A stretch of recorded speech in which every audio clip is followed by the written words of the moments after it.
और आपको इस वक्त बता दें, पहलगाम आतंकी हमले से जुड़ी हुई बड़ी खबर आ रही है। सूत्रों के मुताबिक खबर यह है कि 2 से 3 आतंकियों ने सैलानियों के इस पूरे के पूरे ग्रुप पर हमले को अंजाम दिया है और जिस तरह से 5 मिनट तक 50 राउंड फायरिंग हुई है, तो उससे यह आशंका जाहिर की जा रही है कि मरने वालों की तादाद, घायलों की तादाद और भी ज्यादा बढ़ सकती है। जाहिर सी बात है कि एक जगह पर खुले इलाके में अगर टूरिस्टों का एक बड़ा ग्रुप वहां पर मौजूद है, आप 3 से 5 मिनट के अंदर अंदर 50 राउंड गोलियां चलाते हैं, लोग जान बचाने के लिए इधर उधर भागते भी हैं, तो आप सोचिए कितने लोग उस खौफनाक हमले में घायल हुए होंगे, कितने गोलियों का शिकार हुए होंगे, वो मंजर क्या रहा होगा। तो इस आशंका से इनकार नहीं किया जा रहा है कि मरने वालों की तादाद बढ़ भी सकती है। मनीष प्रसाद हमारे डिफेंस एडिटर हमारे साथ हैं और मंजूर पहलगाम इस वक्त पहुंच चुके हैं। मनीष, क्या कुछ इनपुट आ रहा है? जिस तरह से 3 मिनट में 50 राउंड से ज्यादा गोलियां, आशंका यही कि यह आंकड़ा और ज्यादा भयावह हो सकता है। और देखिए, जो पिनास जो हमें जानकारी मिल रही है वो बेहद दुखद है और उसके मुताबिक क्यों कैजुअल्टीज की संख्या है वो बार बार ये सोर्सेस कह रहे हैं कि वो काफ़ी ज़्यादा है और इसकी संख्या और बढ़ सकती है। साथ में जो सीक्वेंस बताया गया उसके मुताबिक करीबन 2 से 3 आतंकी थे और 3 साइड से इन्होंने अपने वेपन से, जो कि AK-47 और साथ में जो असॉल्ट राइफल थी उसके द्वारा इन्होंने फायर किया है और 50 राउंड से ज़्यादा इन्होंने फायर किया।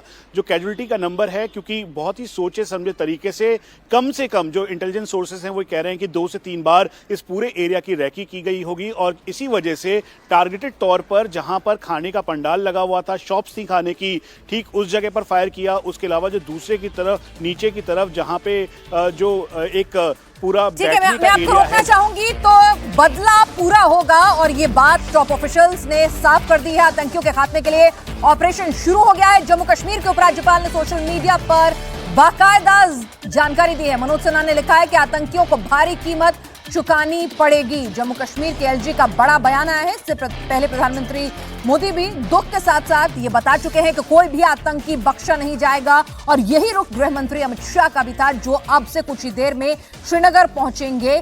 और आपको बता दें कि सीधे सीधे आतंकियों को मारने के लिए ऑपरेशन ऑल आउट इस वक्त चल रहा होगा। मनीष प्रसाद हमारे साथ लगातार हमारे डिफेंस एडिटर जुड़े हुए हैं। मनीष, आप हमें इवेंट किस तरह से पूरा का पूरा आतंकी हमला अंजाम दिया गया उसके बारे में अपडेट दे रहे थे, अपनी बात पूरी करें। देखिए पिनाज, जो अभी हमें जानकारी मिल रही है उसके मुताबिक जो आसपास के होटल्स हैं सभी लोग वहीं के रहने वाले थे, उसी होटल में रुके हुए थे। इसी वजह से इन सभी लोगों की लिस्ट बनाई जा रही है। जो कैजुअल्टी का नंबर है वो बताया जा रहा है कि कैजुअल्टी का जो नंबर है वो बढ़ सकता है, लेकिन जो सीक्वेंस के मुताबिक करीबन 2 से 3 आतंकी थे जिन्होंने मल्टीपल राउंड, करीबन 50 राउंड से ज्यादा फायर किया, जिसमें स्टील बुलेट और साथ में जो AK की बुलेट है उससे फायर करते हुए इन्होंने सोचे समझे तरीके से इस एरिया की रैकी की थी, जो जानकारी मिल रही है। इसीलिए ये करीबन 3 से 5 मिनट फायर करने के बाद टारगेटेड तौर पर इन्होंने उन लोगों को चुना जो वहां पर आए थे या फिर जो सैलानी के तौर पर या फिर टूरिस्ट के तौर पे थे, और फिर उसके बाद उनसे उनके धर्म को पूछकर उन्हें फायर करते हुए उनकी किलिंग की।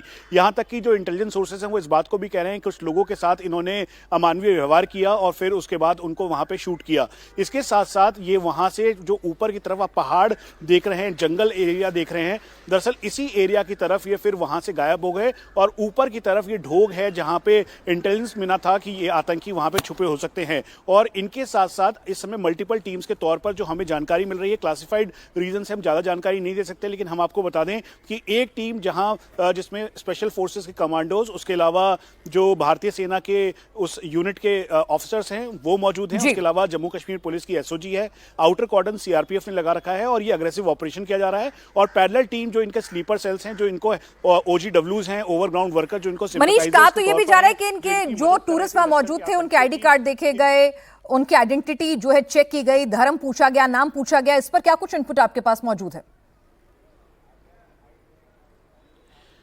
देखिए, जो हमें जानकारी मिल रही है उसके मुताबिक जो इस समय जितने भी वहां पर लोग थे जो कि डायरेक्टली इससे इफेक्टेड हुए, जो इंजर्ड हुए इस समय, उसमें से एक को मिलिट्री हॉस्पिटल, बेस हॉस्पिटल ले जाया गया है। उसने भी इस बात की पुष्टि की है कि उनसे उनके जाति पूछा गया, आधार कार्ड मांगे गए, डिटेल देखी गई और फिर उसके बाद लगातार बल्क में उन्होंने फायर किया। स्मॉल ग्रुप्स के अंदर इन लोगों ने फायरिंग की है, यानी जो ये 2 से 3 आतंकी जो सोर्सेज बता रहे हैं कि उन्होंने एक तरफ इंगेज किया, दूसरी तरफ से फायर किया और इस तरीके से छोटे छोटे छोटे ग्रुप में इन्होंने इस आतंकी वारदात को अंजाम दिया है, जिसके बाद ये जंगलों में आसानी से जा सकें, ये पूरी प्लानिंग करके आए थे और इसीलिए अपने साथ जो वेपन लेके आए थे, कोई इनके पास पिट्ठू बैग नहीं था, कोई भी कुछ और सामान कैरी नहीं कर रहे थे। लेकिन अमूमन जब भी आतंकियों की मूवमेंट ट्रैप की गई है, देखी गई है, तो उनके पास एक पूरा पिट्ठू बैग या फिर जो बैगेज है वो होता है, लेकिन इस बार नहीं था। इसका मतलब बिल्कुल क्लियर था कि जो ओवरग्राउंड वर्कर्स हैं उन्होंने उसकी मदद की। मनीष, सूत्रों के हवाले से ये भी खबर आ रही है कि मरने वालों का आंकड़ा, जो आशंका हम लगातार जाहिर कर रहे थे कि ये 20 से भी ज्यादा हो सकता है।